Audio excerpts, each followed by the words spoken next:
দীর্ঘ প্রতীক্ষার অবসান ঘটিয়ে গত ১৭ ফেব্রুয়ারি বাংলাদেশের প্রধানমন্ত্রী হিসেবে শপথ নিয়েছেন বিএনপি চেয়ারম্যান তারেক রহমান।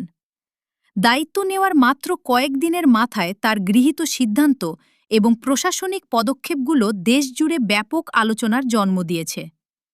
রাজনৈতিক বিশ্লেষকদের মতে তারেক রহমান তার কাজের মাধ্যমে এক নতুন ধরনের চমক দেখাচ্ছেন, যা সাধারণ মানুষের মধ্যে আশার সঞ্চার করেছে।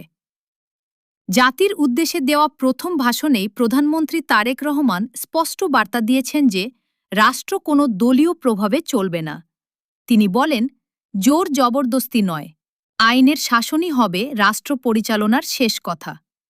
দলীয় নেতাকর্মীদের প্রতি তার কঠোর হুঁশিয়ারি, আইনের বাইরে গিয়ে কেউ কোনো অনাকাঙ্ক্ষিত সুবিধা নেওয়ার চেষ্টা করলে ছাড় দেওয়া হবে না। রমজানে বাজার পরিস্থিতি নিয়ন্ত্রণে তিনি দ্রুত পদক্ষেপ নিয়েছেন। শপথ নেওয়ার ৪৮ ঘণ্টার মধ্যেই সংশ্লিষ্ট মন্ত্রীদের নিয়ে জরুরি বৈঠক করেছেন এবং সিন্ডিকেট ভাঙতে কঠোর নির্দেশনা জারি করেছেন। তারেক রহমান স্পষ্ট করেছেন যে তার সরকার শুধু শাসন নয়, বরং রাষ্ট্রীয় কাঠামোর আমূল সংস্কারে বিশ্বাসী। ভারত, চীন এবং পশ্চিমা বিশ্বের সঙ্গে সম্পর্কের ভারসাম্য রক্ষা করে একটি বহুমাত্রিক কূটনীতির পথে হাঁটছে নতুন এই সরকার। তারেক রহমানের এই চমক শুধু রাজনৈতিক কৌশলেই সীমাবদ্ধ নেই, বরং প্রশাসনিক সংস্কার এবং জনবান্ধব কর্মসূচির মাধ্যমে তিনি একটি নতুন বাংলাদেশ গড়ার প্রতিশ্রুতি দিচ্ছেন।